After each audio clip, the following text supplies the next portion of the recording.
Dear students, हम लोग alkyl halide chapter पढ़ रहे थे और एल्किल हैलाइड में हमने लास्ट लेक्चर में आपको हैलो फॉर्म ऑफ क्रिया बताया था। ठीक है, अब अभी एल्किल हैलाइड चैप्टर से ही रिलेटेड दो नेम रिएक्शन और है जो इंपॉर्टेंट है। इससे पहले कुछ और इंपॉर्टेंट है वो डिस्कस कर दिया है मैंने, लेकिन फिर एक बार मैं उनको डिस्कस करूंगा। तो देखिए, अभी हम लोगों ने लास्ट लेक्चर में हैलो फॉर्म ऑफ क्रिया पढ़ा है। अभी हम लोग पढ़ने जा रहे हैं कार्विल अमीन अभिक्रिया। कार्विल अमीन अभिक्रिया, ठीक है। देखिए, कार्विल अमीन अभिक्रिया कैसी अभिक्रिया है, ध्यान दीजिएगा। इस अभिक्रिया के द्वारा प्राइमरी अमीन का परीक्षण किया जाता है। कहने का क्या मतलब है कि कोई कंटेनर दे दिया गया और उसमें अमीन प्रेजेंट है। ठीक है, मान लीजिए बोला गया अमाइन है, एक में प्राइमरी, एक में सेकेंडरी, एक में टर्शियरी अमीन है, और पूछा जाए कि किस में प्राइमरी अमीन है, तो इस अभिक्रिया के द्वारा हम प्राइमरी अमीन का परीक्षण कर सकते हैं। या मान लीजिए किसी कंटेनर में दिया गया है कि दो कंटेनर दिया गया, पूछा गया किस में प्राइमरी अमीन है, तो आप क्या करेंगे, इसी अभिक्रिया की मदद से आप उसमें कुछ मिक्स करेंगे और इसी अभिक्रिया की मदद से आप पहचान लेंगे कि वो अभिक्रिया हो रही है। अगर जो आपको बताया जाएगा वैसा हो रहा है तो मतलब उसमें प्राइमरी अमीन क्या है, उपस्थित है। या आप बोल सकते हैं कि कार्बिल अमीन अभिक्रिया क्लोरोफॉर्म के परीक्षण के लिए है। क्लोरोफॉर्म के परीक्षण के लिए कैसे, मान लीजिए कि कहीं पर आपको दिया गया है, दो तीन सॉल्यूशन प्रेजेंट किए गए हैं और पूछा जाए कि इसमें क्लोरोफॉर्म है या नहीं है। ठीक है, तो क्लोरोफॉर्म को आपको डिटेक्ट करना है, तो क्लोरोफॉर्म डिटेक्ट करने के लिए कार्बिल अमीन अभिक्रिया जब आप करवाएंगे तो इस अभिक्रिया की मदद से भी आपको पता चल जाएगा कि उसमें क्लोरोफॉर्म प्रेजेंट है या नहीं। मतलब कार्बिल अमीन अभिक्रिया के द्वारा आप क्लोरोफॉर्म का भी परीक्षण कर सकते हैं और अमीन का भी परीक्षण कर सकते हैं। लेकिन देखिए, जो कार्बिल अमीन अभिक्रिया है वो आपको अमीन के परीक्षण के लिए ही, प्राइमरी अमीन के परीक्षण के लिए ही प्रयुक्त किया जाता है। क्योंकि अगर आपको पता हो तो जो आपका क्लोरोफॉर्म होता है वो क्लोरोफॉर्म की स्मेल जो होती है वो पहचानने योग्य होती है। मतलब अभी आगे जब हम आपको क्लोरोफॉर्म की फिजिकल प्रॉपर्टीज बताएंगे तो वहां बताएंगे कि ईथर जैसी मीठी स्वेट स्मेल होती है, तो जब उसकी स्मेल पता है तो उसके बारे में तो हम पहले से ही आइडिया कर लेंगे। तो हमें कार्बिल अमीन अभिक्रिया के द्वारा हम क्या करते हैं, प्राथमिक अमीन का परीक्षण करते हैं। तो देखिए क्या होता है इस अभिक्रिया के बारे में। अगर आपसे पूछा गया कि कार्बिल अमीन अभिक्रिया क्या है तो आप क्या बोलेंगे कि प्राथमिक अमीन की अभिक्रिया। अब देखिए अमीन क्या होता है, प्राथमिक अमीन का मतलब है कि जब एल्किल ग्रुप से क्या लगा हुआ हो, NH2, RNH2, ये हमारा क्या है, प्राथमिक अमीन।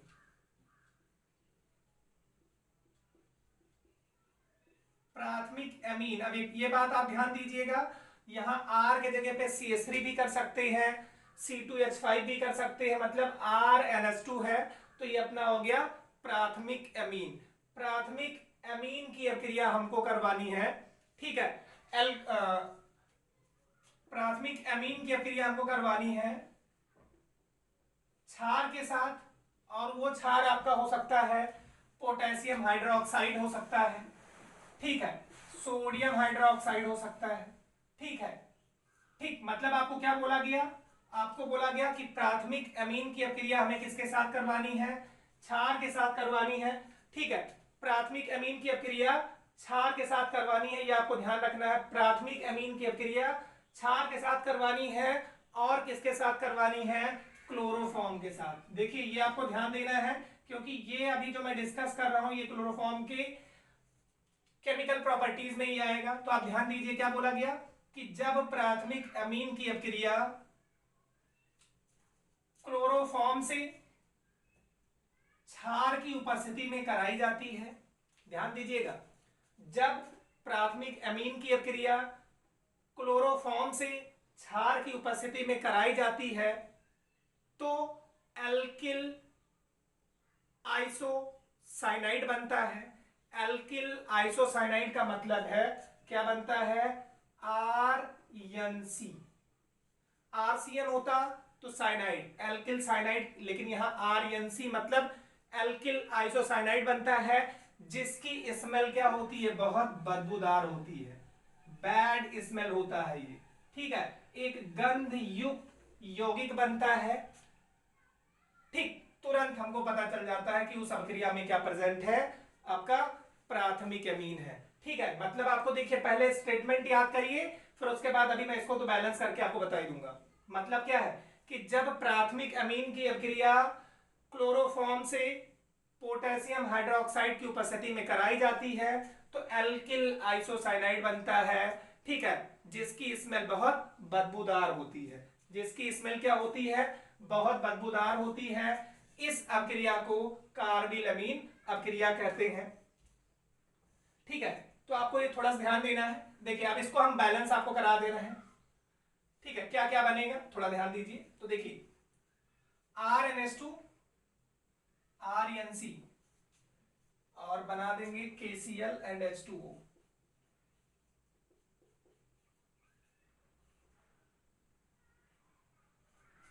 अगर इसको बैलेंस करना है, यहां 3 KCl,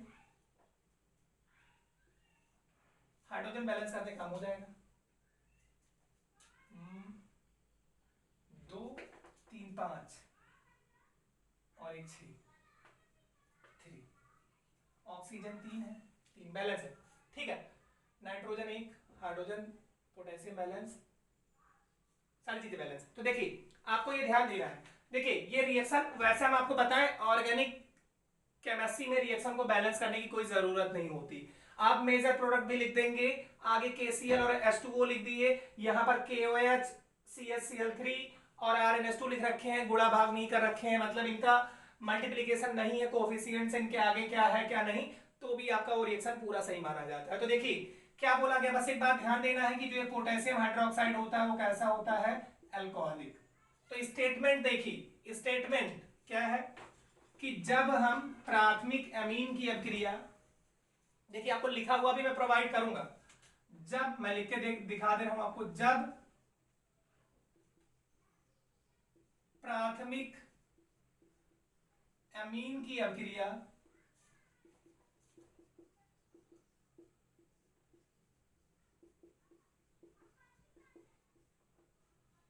क्लोरोफॉर्म से, जब प्राथमिक अमीन की अभिक्रिया क्लोरोफॉर्म से, KOH मैंने लिख दिया, आप NaOH भी लिख सकते हैं, क्षार, KOH ब्रैकेट में मैंने लिख दे रहा हूं अल्कोहलिक। जब प्राथमिक अमीन की अभिक्रिया क्लोरोफॉर्म से KOH, कैसा KOH, अल्कोहलिक से कराई जाती है, से कराई जाती है, तब एल्किल आइसोसाइनाइड बनता है।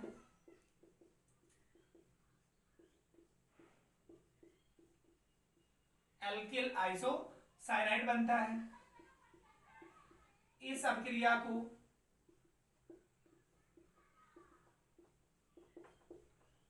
कार्बिल अमीन अभिक्रिया कहते हैं। देखिए इसके द्वारा प्राथमिक अमीन का परीक्षण किया जाता है। तो देखिए क्या होगा, RNH2 ये हमारा प्राथमिक अमीन हो गया, किससे रिएक्शन करवाएंगे, CHCl3 क्लोरोफॉर्म, कैसे, हमारा पोटेशियम हाइड्रोक्साइड, कैसा पोटेशियम हाइड्रोक्साइड होना चाहिए, अल्कोहलिक, से कराई जाती है, क्या बनता है, RNC एल्किल आइसोसाइनाइड, और क्या बन गया, और बन गया KCl, और क्या बन गया H2O।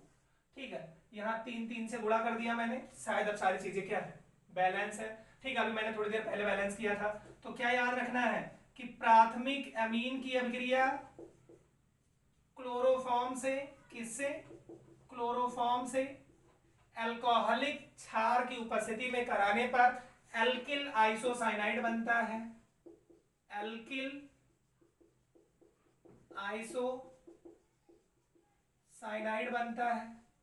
ठीक है, जिसकी स्मेल क्या होती है, बहुत बदबूदार होती है। मतलब आपको यह समझ में आ गया कि जब हम क्या करेंगे, प्राथमिक अमीन की अभिक्रिया क्लोरोफॉर्म से अल्कोहलिक KOH की उपस्थिति में करवाएंगे तो आपको एक बैड स्मेलिंग कंपाउंड मिलेगा, मतलब एक बदबूदार महक वाली कंपाउंड मिलेगा। तो हमें पता चल जाएगा कि उसमें क्या प्रेजेंट है, प्राथमिक अमीन। प्राथमिक अमीन होगा, उसमें क्लोरोफॉर्म डालेंगे और अल्कोहलिक केओएच डालेंगे। अगर महक बहुत बदबूदार आई तो मतलब कंफर्म हो गया कि उसमें प्राथमिक अमीन प्रेजेंट है। तो ये आपको समझ में आ गया होगा। इसको आप इतनी देर से मैं बता रहा हूं, 2 मिनट का ये रहता है, लेकिन ये है कि अब आपको इतनी देर समझा रहा हूं तो आप कोशिश करेंगे तो आपको ये आ जाएगा। देखिए एक और नेम्ड रिएक्शन है, वो भी मैं आपको बता रहा हूं, ठीक है, ये ध्यान दीजिए। ये तो हो गया आपका। एक और है रीमर टीमैन रिएक्शन। देखिए अब अलग अलग बुक में अलग अलग तरीके से लिखा हुआ है, ठीक है। इसके स्पेलिंग को लेके राइमर टीमैन लिखा हुआ है कई जगह, तो आपको इससे दिक्कत नहीं करना, आपको समझ में आना चाहिए। बुक आप देख लीजिएगा, राइमर टीमैन,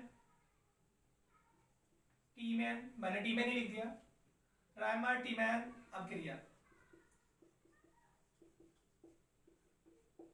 रीमर टीमैन कई जगह बोला जाता है, तो उसमें आपको दिक्कत नहीं है। ये आप लैंग्वेज है, ये लैंग्वेज आप सीख सकते हैं। मेन रिएक्शन के हमें बता रहा हूं। देखिए इसकी रिएक्शन दो जगह दी जाती है। एक तो ये है कि फिनॉल की जो अभिक्रिया है, ठीक है, एक मिनट फोन आ रहा है इसे। चलिए देखिए, फिनॉल की जो अभिक्रिया है वो आपको ध्यान देना है। फिनॉल की जो अभिक्रिया है वो हम क्लोरोफॉर्म से करवाएं या कार्बन टेट्राक्लोराइड से करवाएं, मतलब CaCl3 से करवाएं या CCl4 से करवाएं। ये दोनों रीमर टीमैन रिएक्शन देते हैं। एक से सैलिसिलिडिहाइड बनेगा, एक से सैलिसिलिक एसिड बनेगा। लेकिन अभी हम क्लोरोफॉर्म ही पढ़ेंगे, तो इसलिए अभी मैं आपको सिर्फ सैलिसिलिडिहाइड वाला ही बताऊंगा। आगे जब आपको फिनॉल पढ़ाया जाएगा तो वहां पर रीमर टीमैन रिएक्शन दोनों बताए जाएंगे। यहां पर अभी आप अपने सिलेबस से ही देखिए, क्योंकि अभी मैं आगे जैसे ही मैं आपको क्लोरोफॉर्म बनाना सिखाऊंगा उससे केमिकल प्रॉपर्टीज पे आऊंगा। तो आपको अभी 12th लेवल पे आपसे रीमर टीमैन रिएक्शन पूछा गया तो दोनों में से कोई भी लिख देंगे, दोनों सही माना जाएगा। तो देखिए रीमर टीमैन अभिक्रिया क्या है, आप ध्यान दीजिएगा, स्टेटमेंट सुनिए। फिनॉल की अभिक्रिया कराई जाती है, फिनॉल की अभिक्रिया किससे, क्लोरोफॉर्म से। Chloroform mean CaCl3। फिनॉल की अभिक्रिया किससे, क्लोरोफॉर्म से, ठीक है। फिनॉल की अभिक्रिया क्लोरोफॉर्म से क्षार की उपस्थिति में कराई जाती है, ठीक है। अब देखिए पहले आप ध्यान दीजिए क्या किया जाता है। फिनॉल की अभिक्रिया क्लोरोफॉर्म से KOH के साथ मिक्स करके 50 to 60 डिग्री सेंटीग्रेड पे क्या किया जाता है, गर्म, ठीक। और उसके बाद इसमें क्या मिक्स कर दिया जाता है, HCl, ठीक है। आप ध्यान दीजिएगा, वैसे मैं आपको एक बार मैं इसको लिख के दिखा दे रहा हूं। HCl बाद में मिक्स किया जाता है, 2 स्टेप में भी किया जा सकता है इसको। तो देखिए 2 स्टेप में करेंगे तो देखिए पहले तो यहां से 3KCl और 3H2O क्या हो जाएगा बाहर, यहां 3 से मल्टीप्लाई कर दिया मैंने, 3KCl और 3H2O बाहर हो जाएगा। उसके बाद जो यहां पर बचेगा, अभी मैं आपको पूरी बैलेंस रिएक्शन भी दिखा रहा हूं। अब देखिए ये आपको फिनॉल में ज्यादा अच्छे से समझ में आएगा कि ये जो चीज होगी वो ऑर्थो पे या तो मेटा पे जुड़ेगी। ये ऑर्थो पोजीशन है, सॉरी ऑर्थो या पैरा पे, ऑर्थो है, ये पोजीशन मेटा है और ये क्या है, पैरा। जो भी ग्रुप लगा हुआ है फंक्शनल ग्रुप, उसके बगल वाली पोजीशन ऑर्थो होती है, उसके बगल वाली मेटा और उसके बगल वाली पैरा। जैसे इधर भी देखिए तो ये ऑर्थो पोजीशन है, ये कौन सी पोजीशन है, मेटा, और ये वाली कौन है, पैरा। तो ऑर्थो मेटा पैरा तो आपको समझ में आ गई। अब देखिए यहां पर ध्यान दीजिए कि क्लोरोफॉर्म से कराई जा रही है फिनॉल की अभिक्रिया, किसके उपस्थिति में, क्षार की उपस्थिति में। मैंने यहाँ KOH लिया, तो देखिए क्या होगा, ये OH तो यहीं ही रहेगा, बस ये OH रिप्लेस होगा KC, ठीक है। और आपके यहां पर CHO लगेगा। और फिर क्या होता है, इसी को हम ट्रीट कर देते हैं HCl से, तो ये K और Cl एक दूसरे से इंटरचेंज हो जाएगा और क्या बन जाएगा, थोड़ा ध्यान दीजिएगा, यहां पर लग जाएगा OH और यहां अपना रहेगा CHO। तो देखिए अभी आपको मैकेनिज्म से लेना देना यहां पर नहीं है। मैकेनिज्म अगर आप ध्यान देंगे तो यहां पर आपका CCl2 बनेगा, डाइक्लोरोकार्बीन, और डाइक्लोरोकार्बीन ऑर्थो पोजीशन पर और पैरा पोजीशन पर अटैक करेगा।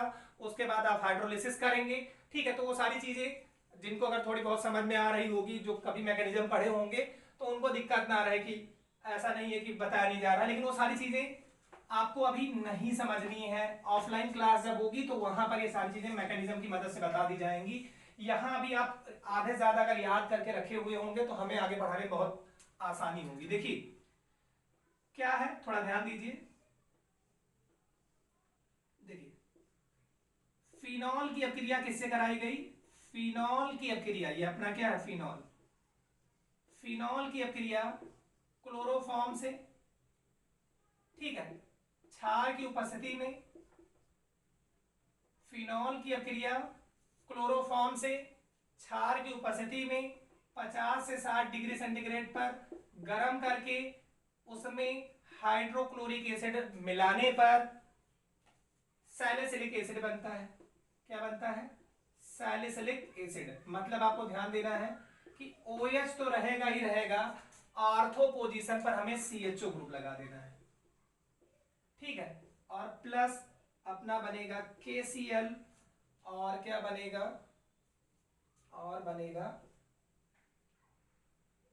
बनेगा H2। देखिए बैलेंस कर ले रहा हूं थोड़ा सा, यहां पर मैं 3 से मल्टीप्लाई कर दे रहा हूं, 3 नहीं, यहां पर 4 से मल्टीप्लाई, यहां पर कर दे रहा हूं मल्टीप्लाई 4 से। हाइड्रोजन बैलेंस कर लूं बस। देखिए मेरे ख्याल से ये कितना हुआ, 4 1 5, 4 1 5 1 6, यहां पर एक साथ 4 1 5 6 7 1 ये 8, LHS में 8 हो गए। और यहां देखने दीजिए 1 2 2 और 6 8। ऑक्सीजन देखने दीजिए 1 और 4 5, 1 2 3 5, बैलेंस है, ठीक है। तो देखिए आपको बस राइमर टीमैन अपक्रिया जो है वो आपका क्लियर हो गया। देखिए जितना बोल रहे हैं बस उतना आप ध्यान से सुनिए, लिखा हुआ मैं आपको प्रोवाइड कर दूंगा। क्लोरोफॉर्म की केमिकल प्रॉपर्टीज है एक, क्या है, जब क्लोरोफॉर्म की अपक्रिया फिनॉल से पोटेशियम हाइड्रोक्साइड या सोडियम हाइड्रोक्साइड क्षार की उपस्थिति में, ठीक है, गर्म किया जाता है कितने डिग्री सेंटीग्रेड पर? अप्रोक्सीमेटली 60 डिग्री सेंटीग्रेड पर। क्या याद रखना है? फिनॉल की अपक्रिया क्लोरोफॉर्म से क्षार की उपस्थिति में, ठीक है, या जब फिनॉल को क्लोरोफॉर्म और क्षार के साथ 50 से 60 डिग्री सेंटीग्रेड पर गर्म कर देते हैं और उसमें हम हाइड्रोक्लोरिक एसिड मिलाते हैं तो सैलिसिलैल्डिहाइड बनता है, ठीक है। क्या बना ये? सैलिसिलैल्डिहाइड बनता है, या इसी को बोलेंगे देखिए ऑर्थो। अगर ये देखिए CHO की पीरियडिटी OH से ज्यादा होती है तो इसके रेस्पेक्ट में एक है ऑर्थो पे, ऑर्थो OH को बोलते हैं हाइड्रोक्सी, ऑर्थो हाइड्रोक्सी। और बेंजीन रिंग में CHO लगा हो तो उसको बोलते हैं बेंजल्डिहाइड, बेंजल्डिहाइड। तो ये क्या है अपना ऑर्थो, ये अपना ऑर्थो पोजीशन हो गया, बगल में लगा ऑर्थो हाइड्रोक्सी बेंजल्डिहाइड बनता है। इस अपक्रिया को हम क्या बोलते हैं? राइमर-टीमैन अपक्रिया, ठीक है। अच्छा अगर यही CCl4 से करवाएंगे तो बेंजल्डिहाइड की जगह पे बेंजोइक एसिड बन जाएगा। यहां पर हम क्या कर दें? CCl4 कर दें तो ये CHO के जगह पे COOH हो जाएगा। ये इसका दूसरा फॉर्मेट है जो कि क्लोरोफॉर्म में नहीं, कार्बन टेट्राक्लोराइड की प्रॉपर्टी है वो। देखिए क्या करना है, ये ध्यान दीजिए, OH है, किससे रिएक्शन करवा दें? CCl4 से, किसमें क्या प्रेजेंट कर दें? KOH, ठीक है। बैलेंस करना कोई दिक्कत की बात नहीं है। हीट कर दें इसको तो क्या बन जाएगा? जो बनेगा सारी चीजें यही बनेंगी, बस बैलेंस करना है। यहाँ OH के जगह क्या बन जाएगा? COOH, बेंजोइक एसिड, ठीक है। लेकिन अभी आप इसको मत याद करिए, ठीक है। अभी आप इसी को प्रिपेयर करिए क्योंकि अभी आपको क्लोरोफॉर्म बताया जा रहा है, तो क्लोरोफॉर्म बताया जा रहा है तो वही ध्यान दीजिए। क्या है? फिनॉल की अपक्रिया क्लोरोफॉर्म से या क्लोरोफॉर्म की अपक्रिया फिनॉल से पोटेशियम हाइड्रोक्साइड की उपस्थिति में 50 से 60 डिग्री सेंटीग्रेड पर गर्म करके हाइड्रोक्लोरिक एसिड मिलाने पर ऑर्थो हाइड्रोक्सी बेंजल्डिहाइड बनता है। इस अपक्रिया को हम क्या बोलते हैं? रीमर-टीमैन अपक्रिया। फिर से सुनिए, क्लोरोफॉर्म को फिनॉल के साथ पोटेशियम हाइड्रोक्साइड की उपस्थिति में मिक्स किया जाता है, मतलब फिनॉल क्लोरोफॉर्म और पोटेशियम हाइड्रोक्साइड को एक साथ मिक्स करके, फिनॉल क्लोरोफॉर्म और पोटेशियम हाइड्रोक्साइड को एक साथ मिश्रित करके 50 से 60 डिग्री सेंटीग्रेड पर गर्म करके उसमें हाइड्रोक्लोरिक एसिड मिलाने पर आर्थो हाइड्रोक्सी बेंजल्डिहाइड बनता है। इस अभिक्रिया को रीमर टीमैन अभिक्रिया कहते हैं। ठीक है, अच्छा इससे पहले हम लोगों ने हैलोफॉर्म अभिक्रिया पढ़ा था, उसका स्टेटमेंट मैं एक बार फिर से आपको बता रहा हूं, क्या है याद रखना है। हैलोफॉर्म अभिक्रिया में हम लोग हैलोफॉर्म बनाए थे, तो कैसे कैसे बनाए थे ये अगर आप थोड़ा सा ध्यान दीजिए, तो आप लिए थे एक एल्डिहाइड या कीटोन या आपका एल्कोहल, RCOCH3 टाइप का यौगिक हो या RCHOSCH3 टाइप का यौगिक हो, RCOCH3 टाइप का यौगिक या RCHOSCH3 टाइप का यौगिक, RCOCH3 टाइप का यौगिक या RCHOHCH3 टाइप का यौगिक को हम क्या करते हैं, क्लोरीन और क्षार की उपस्थिति क्लोरीन और क्षार की उपस्थिति या आप उसी को बोलिए ब्लीचिंग पाउडर से, ठीक है, क्लोरीन क्षार हो या ब्लीचिंग पाउडर हो की उपस्थिति में गर्म करते हैं, तो अपना क्लोरीन रहेगा तो क्लोरोफॉर्म, ब्रोमीन रहेगा तो ब्रोमोफॉर्म, आयोडीन रहेगा तो आयोडोफॉर्म बनेगा। इस अभिक्रिया को हैलोफॉर्म अभिक्रिया कहते हैं। फिर से ध्यान दीजिए, RCOCH3 टाइप का यौगिक कैसा, यहां ध्यान दीजिए, ऐसा यौगिक हो RCOCH3 टाइप के यौगिक की अभिक्रिया या RCHOHCH3 टाइप के यौगिक की अभिक्रिया, ठीक है, RCOCH3 टाइप के यौगिक की अभिक्रिया या RCHOHCH3 टाइप के यौगिक की अभिक्रिया किससे करवाई जाए, क्लोरीन और क्या रहे, क्षार, क्लोरीन रहे क्षार रहे या यही क्या रहे, ब्लीचिंग पाउडर रहे, क्या रहे, ब्लीचिंग पाउडर रहे, ठीक है, से अभिक्रिया कराई जाए तो अपना क्या बनता है, तो अपना क्लोरीन है तो क्या बनेगा, क्लोरोफॉर्म, अगर ब्रोमीन रहेगा क्लोरोफॉर्म बनेगा, अगर ब्रोमीन रहेगा तो ब्रोमोफॉर्म, आयोडीन रहेगा तो आयोडोफॉर्म। इस अभिक्रिया को क्या बोलते हैं, हैलोफॉर्म अभिक्रिया। तो 3 अभिक्रिया आपके इस चैप्टर की हो गई, ये दोनों है, इससे पहले वाले वीडियो में ये आपको हैलोफॉर्म अभिक्रिया पूरा डिटेल में बताया गया है। आप इसको आराम से देखिए, जो दिक्कत होगी वो आप हमें बताइएगा, लेकिन आप याद करने की कोशिश करिए, क्योंकि इनको हम लोग ऑफलाइन क्लास जब होगी तो उसमें और डिटेल में आपको एक्सप्लेन करेंगे, ठीक है, वहां आराम से इस पे कई बार, जैसे यहाँ इस अभिक्रिया को छोड़ के जैसे इस पे है तो इस पे 5-5 6-6 एग्जाम्पल 10-10 एग्जाम्पल समझाएंगे, ठीक है। यहाँ वीडियो बनाओ तो कम टाइम में, अगर अभी ज्यादा एग्जाम्पल देंगे तो वीडियो ज्यादा लंबा हो जाएगा, और ज्यादा लंबा हो जाएगा तो उसका फायदा ये, उसका नुकसान ये होगा कि हमारा जो MB है वो 1 GB 1.5 GB 2 GB 3 GB मिलता है, 4-5 वीडियो में अपलोड करता हूँ डेली, तो उतना डेटा ही नहीं बचेगा, और एक तो स्पीड बहुत स्लो आती है, दिक्कत होती है, ठीक है। तो ऑफलाइन क्लासेस में इनके एग्जाम्पल ज्यादा बताए जाएंगे, सब बताया जाएगा, वहां कोई दिक्कत नहीं है, सारी चीज पढ़ाई जाएगी, लेकिन यहाँ अगर आप पढ़े रहेंगे तो आपको फायदा मिलेगा, ठीक है। अगर लॉकडाउन ऐसे बढ़ता रहा तो ऑफलाइन क्लास चलेगी ही नहीं, तब तो आपको इसी से काम चलाना पड़ेगा, ठीक है। तो आज की क्लास इतना ही, थैंक यू।